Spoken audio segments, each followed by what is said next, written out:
Continuamos con esta serie, El Poder de la Fe.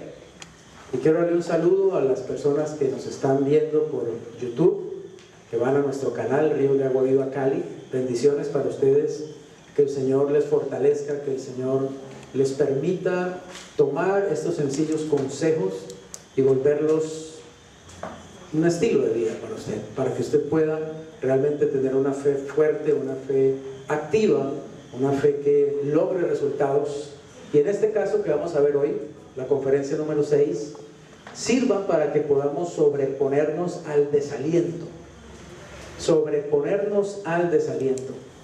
Todos los seres humanos experimentamos en algún momento y en varios momentos de la vida, experimentamos desaliento, descorazonado, es decir, a veces nos sentimos descorazonados, en cierta manera frustrados por diferentes situaciones de la vida, porque la vida evidentemente pues no es fácil, porque la vida no es un lecho de rosas, porque en la vida aparecen imprevistos, aparecen situaciones que no esperábamos, que no tenemos presupuestadas, calculadas, porque aparecen circunstancias que escapan de nuestras manos y golpean nuestras vidas, o golpean a nuestras familias, golpean nuestras emociones, o golpean nuestras finanzas, o golpean nuestro trabajo. Nadie está exento de pasar un mal día, de pasar una mala temporada, de pasar una mala experiencia. Todos experimentamos diferentes, digamos, golpes en la vida, y obviamente que para eso es importante entonces desarrollar fe, que no nos agarren las circunstancias difíciles de la vida sin tener una fe suficientemente fuerte, suficientemente madura, porque el problema no es que haya situaciones difíciles, sino cómo las vamos nosotros a enfrentar, cómo las vamos a sortear, si realmente nos vamos a sobreponer, o si esas circunstancias nos van a hundir y nos van a destruir. Así que las cosas que nos suceden en la vida, digamos, no es tanto el asunto lo que nos sucede o por qué nos sucede, sino qué pensamos nosotros acerca de lo que nos sucede. ¿Está claro? Por ejemplo, si a mí me pasa una situación difícil y yo pienso que eso es un castigo, que Dios me odia, que Dios está en contra mía, que Dios me quiere destruir, pues lo que yo piense acerca de eso me va a afectar tremendamente negativamente. Pero si yo pienso que es una oportunidad, si yo pienso que es un llamado de atención, si yo pienso que es una disciplina correctiva del amor de Dios para mí, voy a enfrentarlo de una manera muy diferente. ¿Entendemos eso? La forma como yo vea la situación va a implicar mucho cuál va a ser, digamos, mi actitud hacia esa situación. Si va a ser de derrota o va a ser una actitud de confianza y de seguridad y de victoria y de sobreponerme realmente. Así que vamos a ver de una manera muy sencilla cómo sobreponernos al desaliento. Las personas de fe no se descorazonan nunca.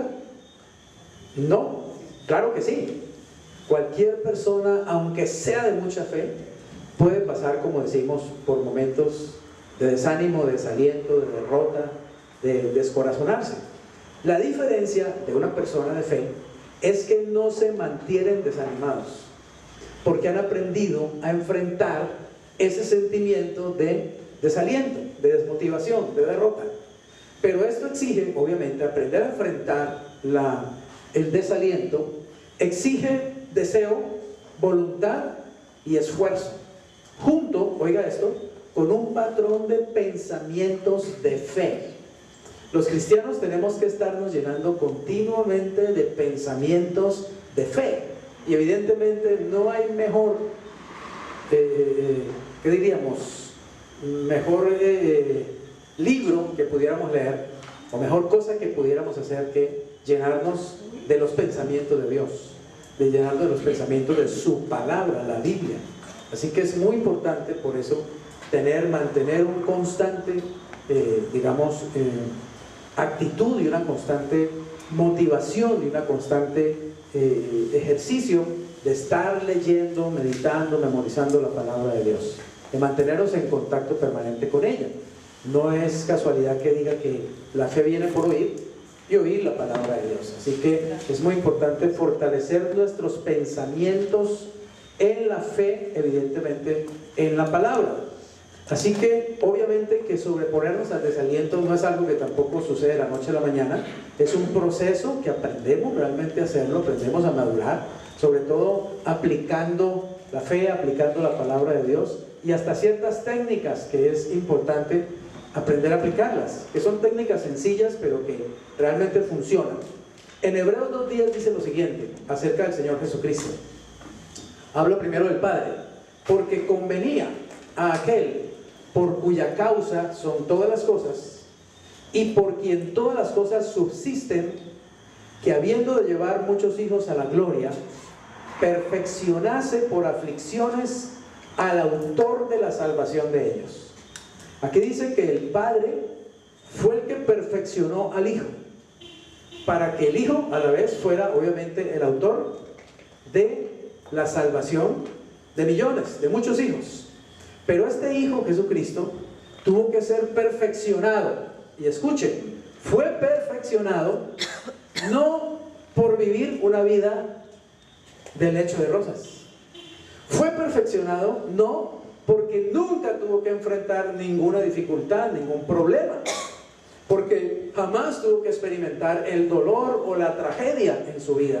No, precisamente fue por esas cosas que Jesús fue perfeccionado.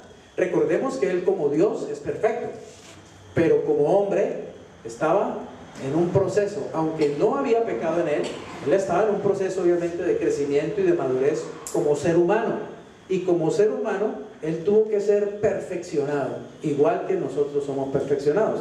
Así que una buena manera, digamos, de pensar cuando estemos pasando por aflicciones es acordarnos que Jesucristo también pasó por aflicciones, y que aún fueron aflicciones mucho más poderosas y profundas y terribles por las que nosotros podemos pasar. Y si el Hijo de Dios pasó por aflicciones, pues ¿quién soy yo para no pasar por aflicciones también? Para no tener que enfrentar problemas y dificultades, pero precisamente pensar en Él y pensar en la actitud de Él y pensar cómo Él encaró esas dificultades y esas aflicciones, pues tiene que darme a mí también herramientas para hacerlo, tiene que darme motivación para enfrentar el desaliento, para poder sobreponerme al desaliento.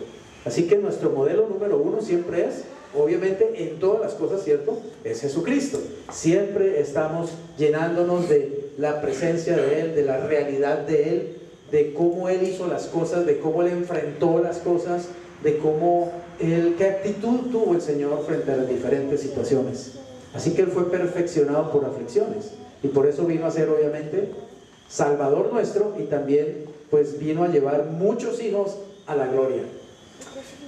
Cuando el desaliento se presente, no debemos ceder a él, ni aceptarlo permanentemente. Como personas de fe, podemos sobreponernos al desaliento. El desaliento es una de tantas emociones que experimentamos. Yo recuerdo que al principio de mi vida cristiana, mis líderes me enseñaron acerca de la importancia de las emociones, que le diera cabida a las emociones en mi vida, pero que nunca les entregara a las emociones el control de mi vida. Amén. Que siempre fuera Cristo el control de mi vida, no las emociones. Que las emociones hay que experimentarlas porque somos seres humanos. Algunas personas, por ejemplo, cristianos, piensan que si lloran ante la muerte de un ser querido, pues están mostrando que no tienen fe, o sea, que no se ve bien, ¿cierto? Uy, pero ¿por qué llora si su esposo se va para el cielo, si su esposa se va para el cielo? No está bien que llore. Eso no parece una persona de mucha fe. Muchos cristianos piensan eso, y eso es completamente equivocado. La Biblia no dice que no manifestemos nuestras emociones. Es normal que uno llore cuando se va el esposo, se va la esposa, así se vaya para el cielo. Eso duele, evidentemente, duele la ausencia de esa persona, ¿cierto? Duele la partida. Hoy escuché en un video a un pastor hablando precisamente de que él estaba preparándose para ir a Cuba a predicar el evangelio y ayudarle a muchos pastores allá, y estaba, digamos, haciendo las cosas correctas con el anhelo de servir a Dios y la decisión de ir de misionero allá, y se muere su esposa, una mujer de 44 años que estaba perfectamente sana. Sencillamente tenía un aneurisma, y el aneurisma, ustedes saben que eso es como, digamos, una sentencia de muerte, ¿cierto?, en la vida de una persona, y nadie sabía que tenía un aneurisma, no se lo habían detectado, y la mujer de pronto murió. O sea, enfermó, cayó y corrieron a la clínica, lo que sea, ya no hubo nada que hacer, ¿sí? Y murió su esposa, y él tuvo que irse igual a cumplir esa misión con ese dolor en su corazón. Así que tenemos que aprender a vivir muchas veces, ¿cierto?, con el dolor, porque las tragedias aparecen en un momento determinado, a veces sin avisar. Las situaciones se dan, uno no está, digamos, esperándolas, pero uno sí tiene que estar preparado, ¿está claro? Preparado en el sentido de la fe, en el sentido de la actitud, en el sentido de cómo sobreponerse y cómo enfrentar esas situaciones. Así que las emociones son importantes, las hizo Dios, somos seres emocionales, somos seres humanos. Jesús lloró, Jesús se rió, Jesús se impacientó, Jesús se desesperó, Jesús tuvo temor, Jesús se sintió angustiado. Él experimentó la gama de emociones de los seres humanos. Él no era de madera ni era de hierro, él era un ser humano y experimentaba emociones, pero nunca ninguna de esas emociones dominó a Jesús, ¿está claro? Nunca, por ejemplo, él dijo, no, hoy estoy desanimado y no voy a salir a predicar, por ejemplo, ¿cierto? O nunca él dijo, no, hoy no voy a sanar personas, por favor, no me acerque nadie hoy que no estoy de buen humor para sanar enfermos hoy, no. A él no lo dominaban las emociones, aunque él tenía luchas internas, ¿está claro?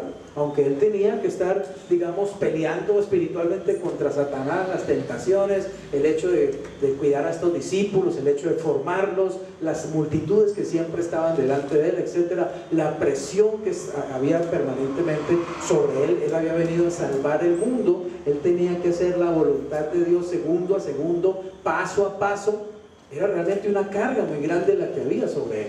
Sin embargo, él afrontó todas las emociones y se sobrepuso, digamos, a cualquier circunstancia, al dolor, al miedo, a la angustia. Cuando estuvo ahí en Getsemaní, ustedes saben, la presión era tan grande, la angustia era tan grande, la carga sobre él, emocional, espiritual, moral, física, era tan fuerte que sudó sangre del Señor. O sea, tuvo que enfrentar realmente aflicciones muy fuertes, pero nunca se dejó gobernar o dominar por sus emociones. Y esta es una de las enseñanzas que yo más agradezco que me dieran desde el principio de mi vida cristiana, que me enseñaron. La vida cristiana no es por emociones, la vida cristiana se vive por principios, se vive por principios, no por emociones. La vida cristiana se vive es por fe, no por emociones. Nunca permitas que las emociones controlen tus decisiones o controlen tus actitudes, porque entonces vas a vivir en una montaña rusa, digamos, emocional y espiritual. Pero si tú aprendes a vivir por fe, a vivir por principios y a dejar que las emociones, digamos, tengan su lugar, pero no el control, tú vas a ser una persona madura, vas a ser una persona que va a crecer, va a madurar en Cristo y vas a ser una persona estable, firme en su fe. Y van a venir las situaciones difíciles y vas a estar ahí firme. Y van a venir los golpes aún para sacarte del ministerio, porque créanme que Satanás, cuando tú dedicas tu vida a tiempo completo a él, Satanás se busca muchas maneras de desanimarte y de sacarte del camino y decirte, no, para afuera, tú mejor vete a vender arepas o lo que sea, tú no sirves para esto. Y de muchas maneras ataca. Y una de las cosas que más ataca a los pastores es precisamente el desánimo, ¿sí? Muchos pastores terminan a veces, digamos, dejando su ministerio, dejando sus iglesias o dejando su carrera como pastor por el desánimo, se desaniman. Satanás es astuto en esto y hay que mantener realmente, pues, un escudo fuerte contra el desánimo. Hay que saber cómo vencer el desánimo. Y los cristianos en general, pues, nos ataca mucho también el desánimo, ¿cierto? Después de 20 años, después de 21 años, 30 años en el Evangelio, uno a veces se va cansando, ¿cierto? Y de ir a la misma iglesia y de escuchar al mismo pastor y de ver a los mismos hermanos y toda la cosa, a veces se va cayendo en la rutina, inclusive en el desánimo. Y entonces ahí es donde uno tiene que pararse firme, ¿sí? ¿Se acuerdan el sábado pasado? Pararse firme, pararse erguido, pararme firme en lo espiritual, pararme firme en lo emocional, pararme firme en lo financiero, pararme firme en todos los aspectos de mi vida, en el Señor, para no dejar que nada se apodere de mí, para no dejar que nada me domine, ¿cierto? Ninguna emoción negativa como el desánimo. Hay unas técnicas prácticas para vencer el desaliento, muy sencillas, que le quiero compartir. Son básicamente 3 técnicas. Esto requiere cierta técnica, el sobreponernos al desaliento. Es preciso entender las causas de las actitudes descorazonadoras y desarrollar una comprensión de la ley del espíritu, es decir, del hecho de que la vida cristiana se vive en el espíritu, se vive por fe, no por emociones, y entender los ciclos de los estados de ánimo, entender y conocernos un poco también a nosotros mismos, ¿cierto? Muchos son más proclives a desanimarse que otros, y eso tiene que ver muchas veces también con el temperamento. Hay por lo menos 4 temperamentos básicos, ¿cierto? El colérico, el sanguíneo, el melancólico y el flemático. Y todos nosotros tenemos uno de esos temperamentos dominante, y hay uno, digamos, que es como el segundo allí también, ¿no? En dominio, es decir, uno puede ser colérico melancólico, o puede ser colérico sanguíneo, o puede ser colérico flemático, o uno puede ser flemático melancólico, o flemático colérico, o flemático sanguíneo, o uno puede ser melancólico colérico, melancólico flemático, etc. Es decir, las diferentes combinaciones de esos temperamentos. Y los temperamentos, digamos, flemático y melancólico, pues obviamente melancólico, ¿sí?, son más evidentemente inclinados a desanimarse, a caer en tristeza, a deprimirse. Y el sanguíneo y el colérico son, digamos, temperamentos más extrovertidos y tienen una fortaleza natural a salir más fácil, digamos, de una situación de desánimo, pero también se deprimen. Cuando el sanguíneo se deprime, mejor dicho, eso se va pero allá al fondo, ¿sí? Es tenaz. O cuando el melancólico se deprime, pues imagínate, ¿sí? Entonces, si yo conozco también un poco de mi temperamento, yo por ejemplo soy flemático colérico, eso es lo que yo soy, flemático colérico. Si yo conozco algo de mi temperamento y sé cuáles son las características, y sé cuáles son las debilidades, y sé cuáles son las fortalezas, pues yo voy a estar más atento también a ciertas emociones que me van a dar duro. Por ejemplo, a los flemáticos y a los melancólicos los afectan más las emociones relativas al miedo. A los coléricos y a los sanguíneos los afectan más las emociones relativas a la ira, al enojo. Son más inclinados a enojarse, a molestarse, ¿cierto?, a perder la paciencia. Los flemáticos y melancólicos son más inclinados a sentir miedo, a ser tímidos, a ser inseguros, a tener dudas, etcétera, etcétera. Cuando uno conoce esas cosas también y las, digamos, cuál es la emoción dominante, y detrás de esa emoción del miedo hay 1000 más, y detrás de esa emoción la ira hay 1000 más, cuando uno conoce eso, entonces está más atento también a sus ciclos emocionales. Yo, por ejemplo, me deprimía muchísimo antes cuando no era cristiano, muchísimo, me deprimía y era tenaz la depresión, y salir de allí era muy difícil. Cuando me hice cristiano, obviamente también venía la depresión, y pasé por tiempos en que luché mucho con la depresión, y leí libros sobre la depresión, ¿cierto? Y busqué, digamos, conferencias, y busqué leer acerca de eso y entender más, etcétera, libros cristianos evidentemente, y oré mucho acerca de esto, y busqué la respuesta, y Dios me fue sacando de esa actitud. Ya yo, sinceramente, que me deprima, la verdad no me deprimo, la verdad es esa, ya no me deprimo. Me siento triste a veces, ¿está claro? A veces me siento bajo de nota, ¿sí? A veces me siento un poco desanimado, pero no duro mucho ahí, porque ya soy consciente de eso, ¿está claro? Y no permito quedarme ahí. No, que el pastor no va a dar la charla hoy porque está deprimido, ¿sí? Oremos por él, imagínense. No, eso no es posible, ya no se puede. Yo no tengo ni siquiera tiempo de deprimirme, ya no me puedo deprimir, no me puedo dar ese lujo, ¿está claro? Y no quiero deprimirme, eso ya no me gusta para nada. Aunque a veces eso se vuelve precisamente una trampa, inclusive para muchas personas, oigan esto, se vuelve casi que un estado natural, un estilo de vida, estar deprimidos. Hay gente que hasta busca eso, razones para deprimirse. Eso ya es obviamente un desorden, ¿está claro? Eso no está bien, no es bueno. No es bueno estar deprimidos, no tenemos por qué estar deprimidos. Podemos salir de la depresión, del desánimo, de cualquier tipo de emoción que quiera apoderarse de nosotros y mantenernos allá, pues, digamos, derrotados. Primero, tenemos que querer realmente vencer el desaliento. O sea, la primera, digamos, disposición que yo tengo que tener, como si fuera una técnica para enfrentar el desaliento, lo primero es que yo tengo que tomar la decisión de que ya no voy a permitir que el desaliento se apodere de mí, ¿está claro? Y que me tire a una cama ahí. No tengo ganas de nada, es que esta vida no vale nada, es que ya no quiero vivir, es que para qué la vida, qué sentido tiene luchar tanto, qué sentido tiene esforzarme tanto. ¿Qué sentido tiene hacer esto? Ya no quiero hacer esto, lo otro, estoy cansado, no sé qué y no sé qué más. ¿Me hago entender? No más de eso. Ya hubo tiempo suficiente para eso.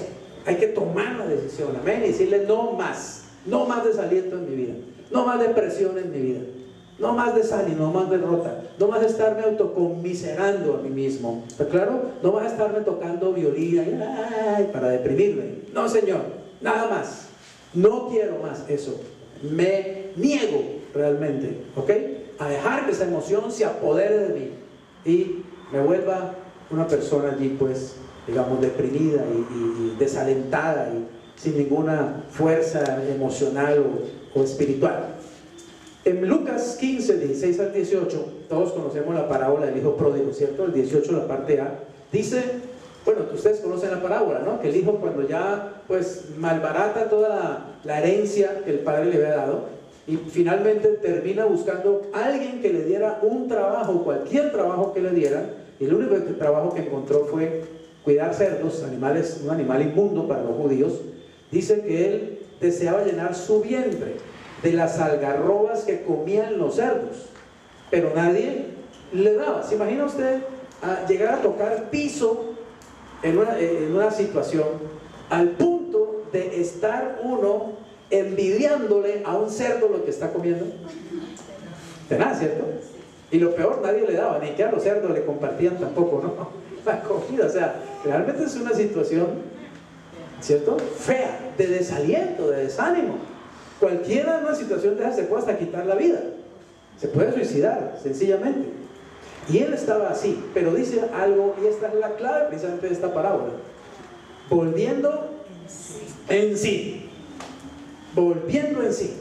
Dijo: ¿cuántos jornaleros en casa de mi padre tienen abundancia de pan?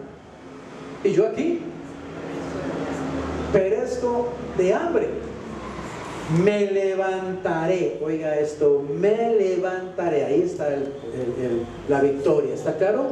La decisión. Y cada vez que usted sienta que el desaliento lo está rodeando, ¿está claro? Cada vez que usted sienta que los pensamientos de desánimo, de derrota, están viniendo a su mente, sacúdase. No se quede allí dejando que se apoderen de usted. Acuérdese que uno no puede evitar que los pájaros vuelen sobre su cabeza, pero uno sí puede evitar que hagan nido allí, que pongan pollitos y huevos en la cabeza de uno. Es decir, usted los puede espantar. Usted no puede evitar que vengan pensamientos negativos, que vengan pensamientos de derrota, que vengan pensamientos de miedo, que vengan pensamientos de desánimo. No puede evitar, va a pasar, van a venir a la mente, pero usted sí puede evitar que esos pensamientos se queden ahí. Hagan casa, traigan los muebles, traigan a la suegra, al primo, al hermano, ¿cierto? Todos a vivir ahí en su mente. Usted sí puede evitar eso. Y eso se llama decisión. Tomar la decisión. El hijo pródigo primero volvió en sí. ¿Qué es volver en sí? Darse cuenta de la situación en que estaba. ¿Estaba claro? Él tenía, digamos, seguramente vino cayendo, ¿cierto? Salió muy rico, con toda esa herencia, y se dio la buena vida, entre comillas, ¿cierto? Fue gastando todo, se fue quedando cada vez más apretado, hasta que de pronto se vio cuidando cerdos con un hambre impresionante, queriendo arrebatarle a los cerdos esas algarrobas para él comer. Y de pronto ya estaba su mente empezando a adaptarse a eso, ¿cierto? Decirle, bueno, ¿qué hacemos, cierto? Esta es la vida que me tocó, esta es la situación que tengo que aceptar, esta seguramente es la voluntad de Dios para mi vida, seguramente esto es lo que yo me merezco por haber hecho lo que hice, por haber dejado a mi padre. ¿Quién me manda a ser tan bruto de gastar todo ese dinero y despilfarrarlo? Esto es lo que yo me merezco. Bueno, pronto digo, no, un momentico, ¿qué estoy pensando? ¿Por qué? ¿Cómo así? Si mi padre tiene ya jornaleros y ellos son jornaleros de mi padre y viven mejor que yo, que soy el hijo, así que ¿cómo así que yo elijo aquí rodeado de cerdos, ¿cierto? Cuando en la casa de mi padre hasta sus jornaleros viven y comen mejor que yo? Así que no voy a adaptarme, ¿está claro?, a esta situación. Miren, una de las trampas precisamente del desaliento es que el desaliento se convierte en un escape para las personas, en un escape a las responsabilidades. Es decir, no, yo no creo que voy a ser capaz de hacer eso, ese trabajo no es para mí, esa situación yo no la voy a poder enfrentar, yo no soy la persona que tiene la madera para eso, etcétera, etcétera, y se sabotean a sí mismos. Y entonces se esconden, precisamente, ¿cierto?, en un refugio, se refugian inclusive en el desaliento. Es que estoy desanimado, hoy no quiero ir, hoy no me llames, hoy no lo voy a hacer, hoy no me voy ni a bañar, porque es que ni ganas de bañarme me dan. Es cuando más rápido uno quiere meterse debajo de la ducha, ¿está claro? Y pegarse un baño y percudirse y despertarse, volver en sí, no aceptar esa situación, porque la psicología humana, ¿cierto?, es a veces tan intrincada y tan compleja que el desaliento se convierte en un escape. Y entonces la persona, cada vez que no quiere enfrentar, digamos, una responsabilidad, una situación, se refugia en el desaliento, y eso se va volviendo un estilo de vida. Y eso no es lo que Dios quiere para nosotros. Cristo dijo: yo he venido a que tengan vida y la tengan en abundancia. Así que nada de estar desalentado, nada de estar deprimido, nada de que yo no sirvo para nada, nada de que esta situación es imposible, nada de que todo se acabó, nada de que ya no hay futuro para mí, nada de que ya no hay esperanza para mí, nada de que ya no se puede hacer nada. Todos esos pensamientos, bótelos a la basura. Llénese de pensamientos de fe, llénese del Señor. Y dígase a sí mismo: yo tengo un Padre que todo me lo suple, que todo me lo da, un Padre que todo realmente lo tiene para mí. No sé si ustedes conocen, o han visto las tiendas J.C. Penney. ¿Las han visto? Easy Penny. Son muy famosas, ¿cierto? Están por todo el mundo y sobre todo en internet, ustedes las encuentran. Resulta que el dueño, fundador de esas tiendas, que son, pues las hay por todo el mundo y son multimillonarias, es un hombre que salió de la pobreza.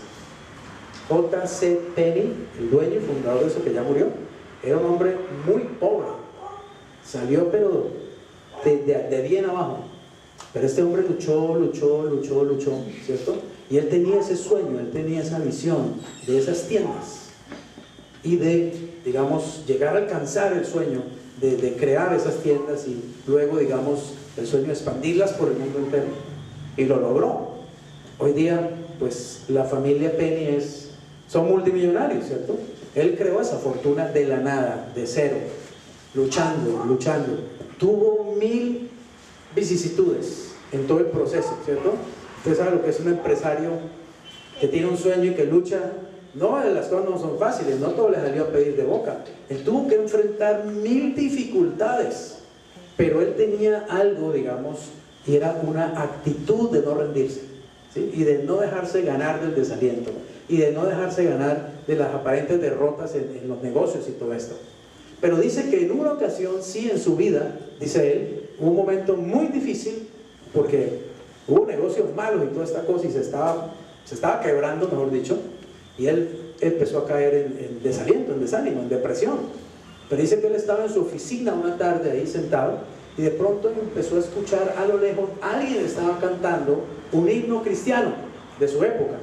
Y ese himno hablaba de que no te desalientes, no te desanimes, no temas, porque Dios está contigo y Él siempre te va a suplir, ¿sí? Dios siempre te va a proveer. Y él dice que escuchando ese himno, escuchando a la persona cantar, vino de pronto, ¿cierto?, la fuerza del Señor, el aliento del Señor, y él se fortaleció en el Señor, él era cristiano, y bueno, salió de la depresión que lo estaba ganando terreno, ¿cierto? Una vez una persona lo entrevistó y le dijo: señor Penny, díganos, en una frase corta, díganos cuál es el secreto de su éxito. ¿Cómo usted llegó de la nada, de cero, a construir un imperio, pues, tremendo como este, ¿cierto? ¿Cómo hizo? ¿Cuál es el secreto de su éxito? Y él dijo: se lo voy a decir en 4 palabras: la adversidad y Jesucristo. Ese es mi secreto, hermano. La adversidad y Jesucristo son el secreto de mi éxito. La adversidad me enseñó a ser fuerte, me hizo hombre, y Jesucristo siempre ha sido mi Salvador y mi guía. Amén. Así que yo creo que ese es también el éxito de cualquiera de nosotros, podríamos decirlo también, ¿cierto? Mi éxito también es la adversidad y Jesucristo, porque ambos realmente colaboran para mi bien.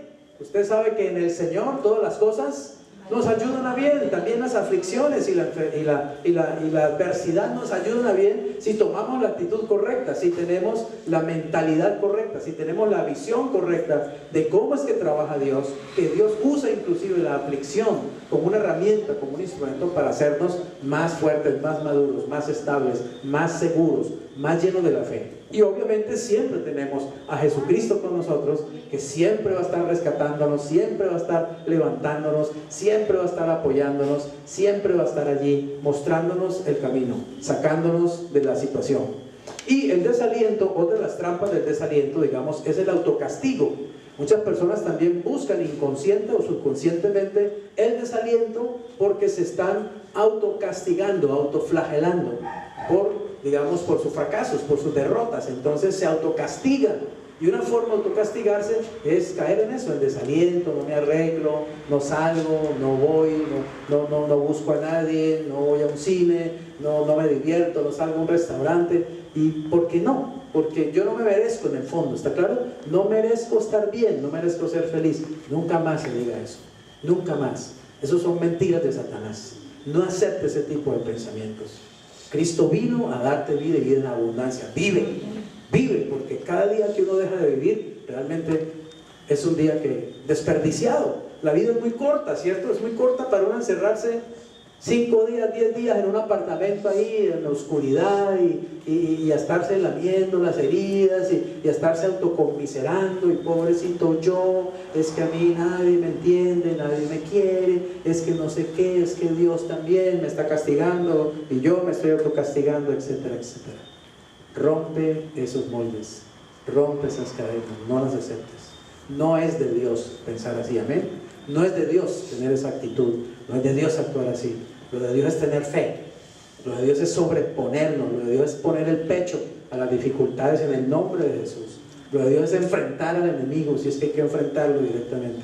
Lo de Dios es darle alabanza y gloria aún a pesar de que las cosas de pronto no están saliendo como yo espero, como yo quisiera, pero esperar que realmente el Señor me va a sacar, amén. El Señor me va a llevar adelante. Se cuenta la historia de un rey que llamó a sus sabios y les dijo una vez: yo necesito que ustedes me escriban una frase, unas palabras, ¿cierto?, que me ayuden a enfrentar el desaliento, que me ayuden a enfrentar las derrotas, que me saquen, digamos, adelante cuando yo las vea, cuando yo tenga dificultades y desánimo y me esté tratando de deprimir. Esas palabras me levanten, necesito que escriban eso. Y se fueron todos los sabios del reino a botar corriente, mejor dicho, y a quemar pestañas y a buscar qué escribimos que al rey realmente sea algo que lo levante, ¿cierto? Y muchos vinieron con varios escritos, con argumentos muy lógicos, con filosofía y con muchas cosas, pero no, el rey le dijo: no me sirve, no, esto no me gusta, esto no me sirve. Hasta que vino el último de ellos, que se había demorado más, y vino este hombre y le dio un pedacito de madera, simplemente se lo pasó al rey, un pedacito de madera donde decía: y esto también pasará. ¿Claro? Y esto también pasará. Y el rey vio eso y le dijo: tanto tiempo para esta bobada, y cogió esa madera y ¡pum!, la tiró por ahí en un rincón y se enojó y le dijo: salga de mi presencia antes de que lo mande a decapitar o algo. ¿Sí? ¿Cómo me viene con esa tontería usted a mí? Y bueno, el hecho es que así se quedó la cosa.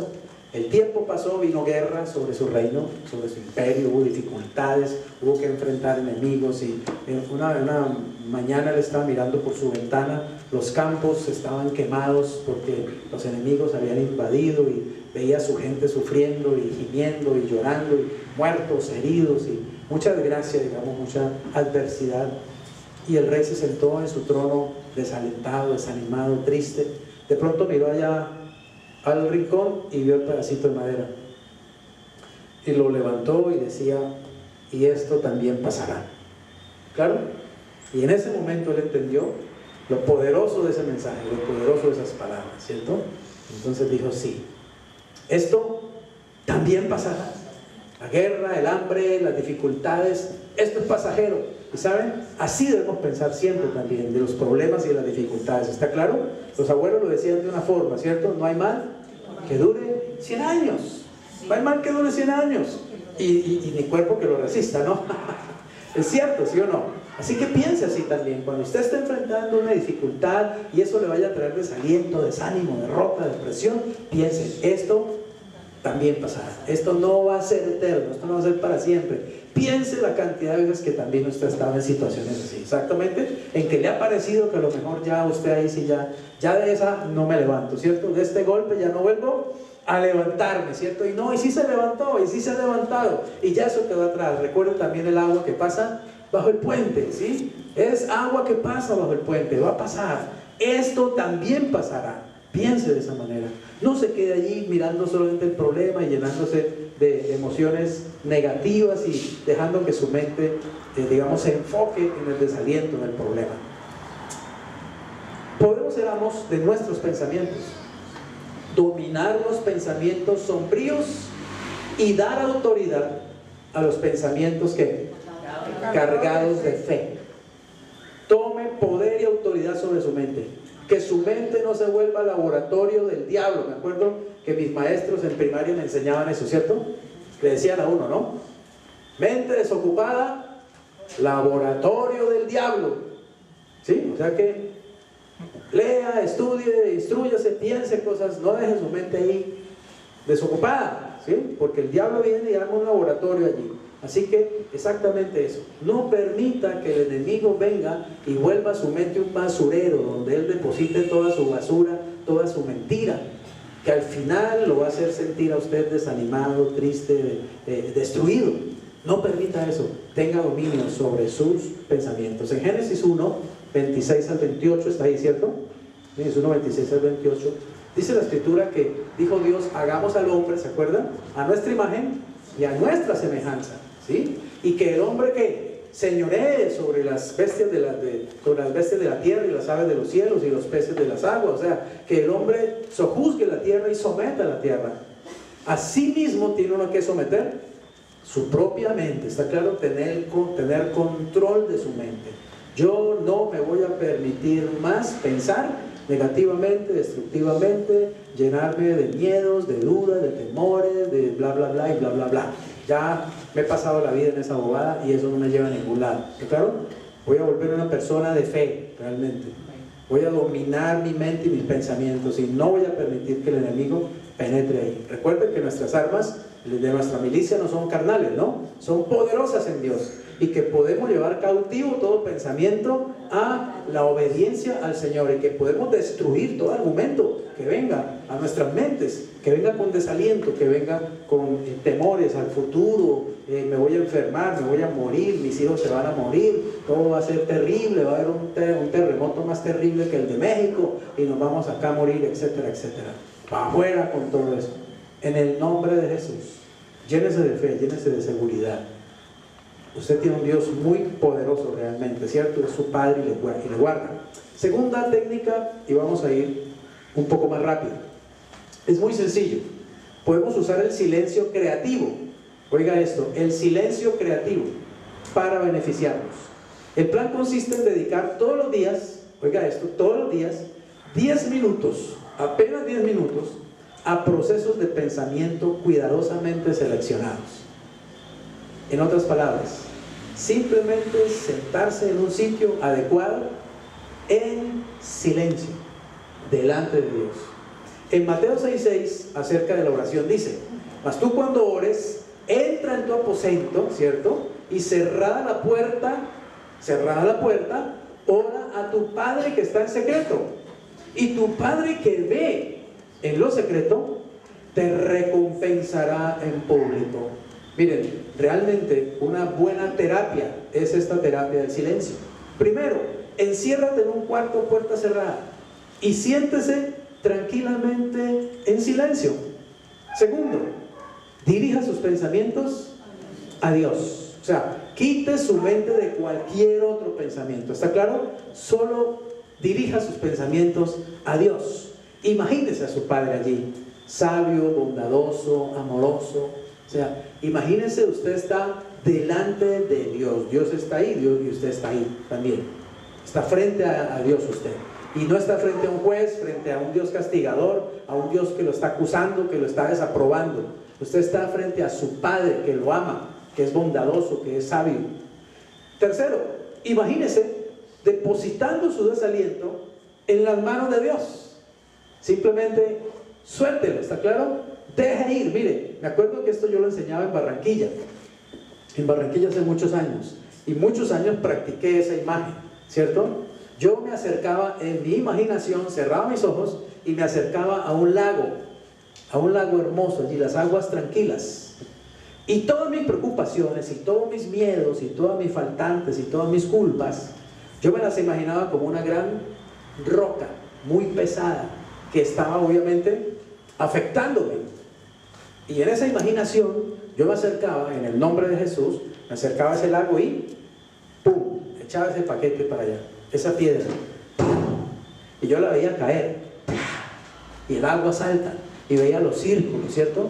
Los círculos que forma en el agua, el oleaje. Pero veía cómo esa piedra se hundía en lo profundo de ese lago y desaparecía hasta que el lago volvía a quedar completamente tranquilo. Y así quedaba mi corazón, ¿está claro? Y así quedaba mi mente, y así quedaba mi alma tranquilo. ¿Por qué? Deposité toda mi ansiedad en Él. Le eché todo el paquete a Él. Ya no tengo yo que llevarlo. Ya no tengo que pasarme en la noche ahí 4 de la mañana con los ojos ahí como un búho sin poder dormir, ¿sí? Porque el desaliento y los pensamientos no me dejan dormir. ¿Está claro? No, yo iba a echar mi roca allá y a dormir tranquilo, a dormir feliz. En paz me acostaré, ¿cierto? Y dormiré tranquilo. ¿Por qué? Porque tú estás conmigo, me haces dormir y me haces dormir confiado, confiado. Mi problema estaba en Él, y recuerdo que le enseñé a la gente mucho tiempo eso, y le recomiendo que usted lo haga, ¿está claro? Le recomiendo que usted lo haga, que se acerque a ese lago con sus problemas, aún con sus pecados, y todavía hay pecados que le están a usted causando culpa y problemas y situaciones, y eche todo eso ahí, fuera, descárguese completamente. Esta es una buena técnica, es muy sencilla. Mire que el mundo lo hace, ¿o no? Estaba viendo, estuvimos con mi esposa y con mis hijos en un lugar donde nos estaban ofreciendo unos bienes raíces en Estados Unidos, muy interesantes, en Miami, en Orlando, en otros lugares, y nos mostraban que ahora están diseñando todos esos edificios y todos esos, digamos, condominios y todo, lo están diseñando con lugares especiales para la meditación. Ahora hacen también los edificios, ¿cierto? Y además de que hacen bar en el edificio, o hacen también piscinas, y hacen spa, ¿cierto? Y hacen gimnasio, también ahora están haciendo lugares muy bonitos con fuentecitas, con arroyitos, con vegetación, para que la gente vaya y se sienta ya a buscar un momento de silencio, de tranquilidad, de paz. A mí me gusta ese lugar allá atrás. Muchas veces me voy por las tardes, en la fresca ya de la tarde, ¿cierto? Que ventea. Allá me acuesto, muchas veces me acuesto en el resbaladero ese, a veces hasta me quedo dormido, ¿cierto? Y cuando me doy cuenta ya están los murciélagos volando por encima, porque ellos van llegando como a las 6:30 de la tarde más o menos. Me quedo ya dormido a veces, pero a menudo voy y me siento ya en silencio, cero televisión, cero celular, cero nadie. No quiero escuchar a nadie, solo escuchar los pajaritos que se escuchan ahí, ¿cierto? A veces mirar al cielo azul y despejar. Yo me acuerdo que de niño me encantaba tirarme en el pasto, ¿cierto?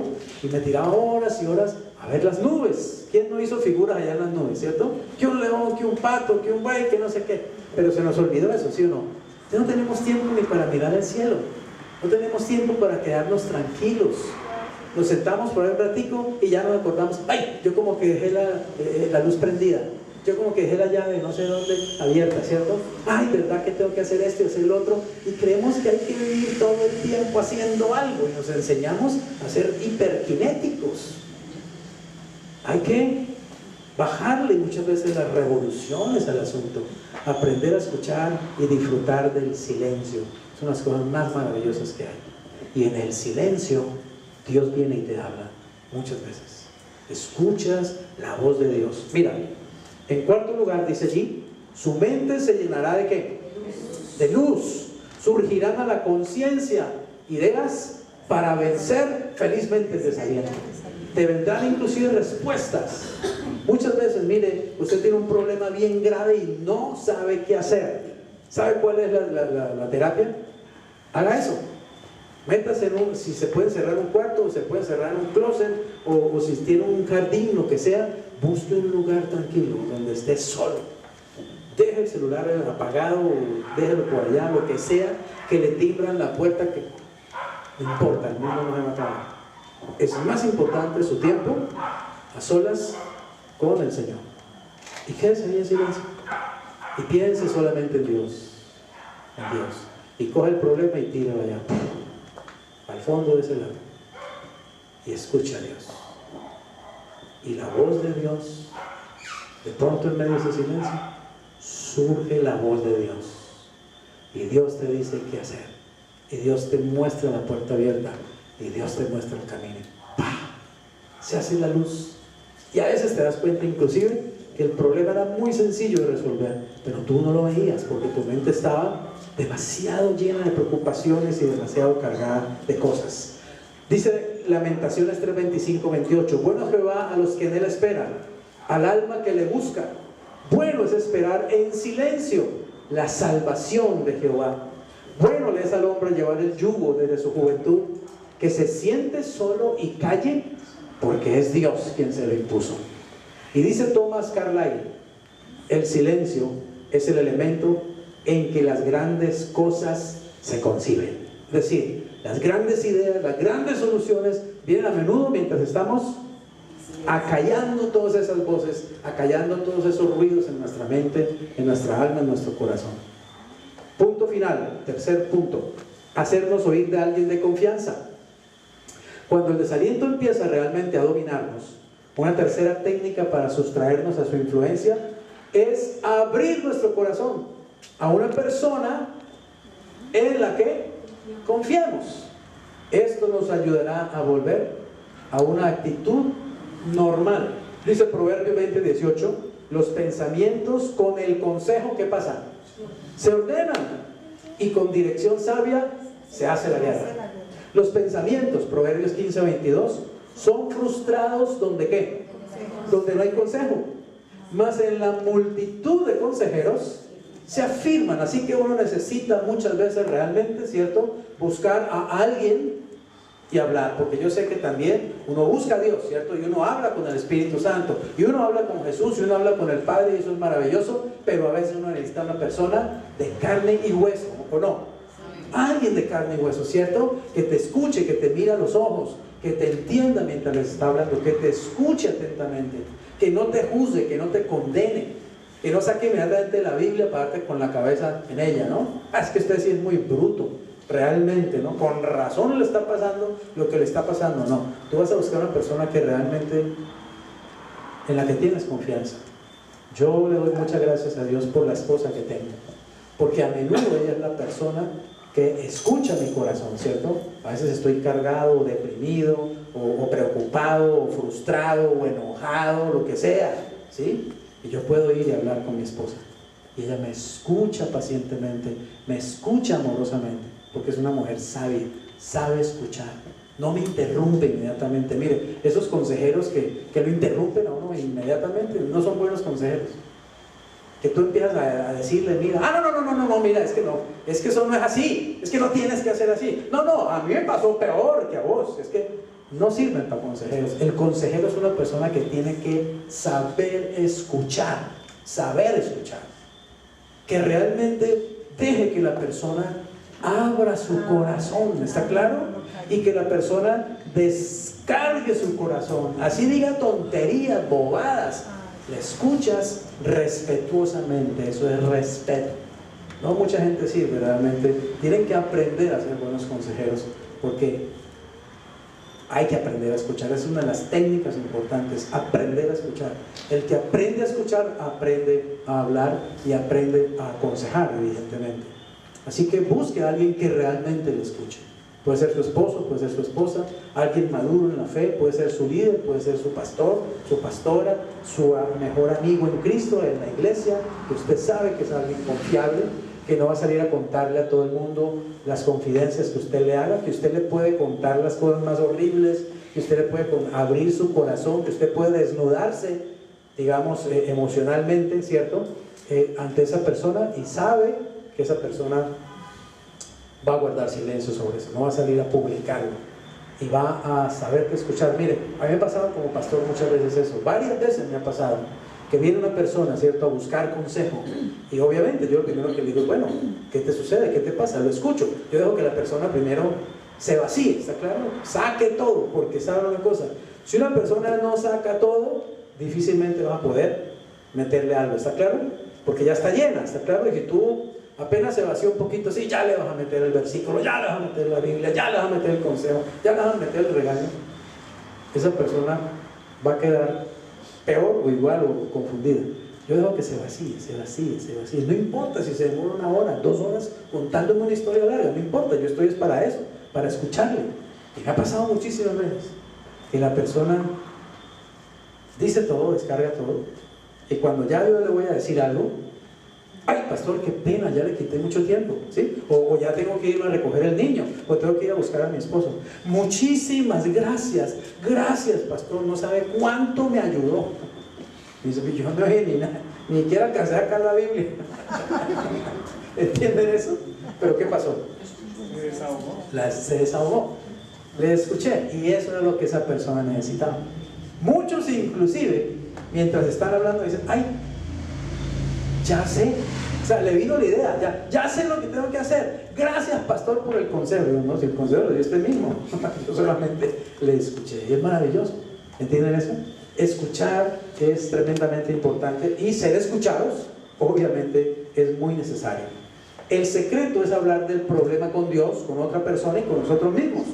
Este proceso mental y espiritual de eliminar, oiga, los pensamientos desalentadores, si se lleva a cabo racionalmente y no emocionalmente, tiene un poderoso efecto curativo.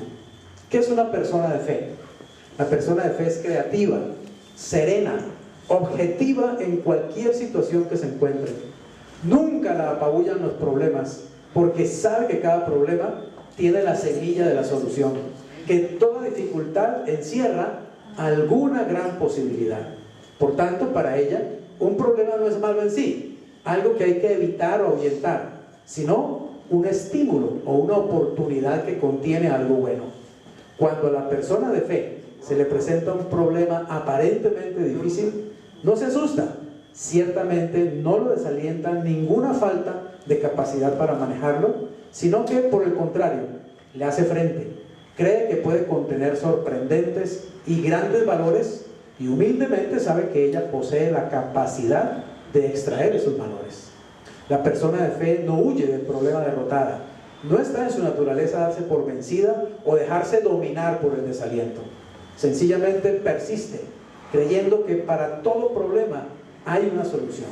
Esta característica se denomina constancia o perseverancia. Llámese como se llame, es, además de la fe, el principal enemigo del desaliento, y siempre lo vence si uno no flaquea. Así que me dispongo a vencer ¿qué? El desaliento. No dejaré que domine mis pensamientos. Pondré en el Señor todas mis preocupaciones. El desaliento se irá de mi vida y vendrá la paz. Y mire quién está ahí. Falcao, una persona que ha pasado por muchas dificultades. ¿Se acuerdan lo que pasó Falcao hace unos años atrás? Cualquiera diría que no iba a volver a jugar fútbol, pero Falcao es un hombre de fe. Tiene a Cristo en su corazón, es un cristiano. Ama al Señor, lo honra. Y él se ha levantado realmente.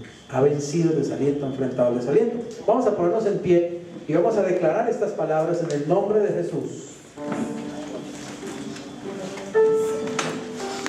Vamos a decirlo en el nombre de Jesús, a declararlo. Me dispongo a vencer el desaliento. No dejaré que domine mis pensamientos. Pondré en el Señor todas mis mis preocupaciones. El desaliento se irá de mi vida y vendrá la paz. Dígalo de tal manera que usted se escuche a usted mismo diciéndolo. Dígalo con autoridad. Me dispongo a vencer el desaliento. No dejaré que domine mis pensamientos. Pondré en el Señor todas mis preocupaciones. El desaliento se irá de mi vida y vendrá la paz. Hagámoslo una última vez. Me dispongo a vencer el desaliento. No dejaré que domine mis pensamientos. Pondré en el Señor todas mis preocupaciones. El desaliento se irá de mi vida y vendrá la paz. Gloria a Dios. Padre, gracias te damos.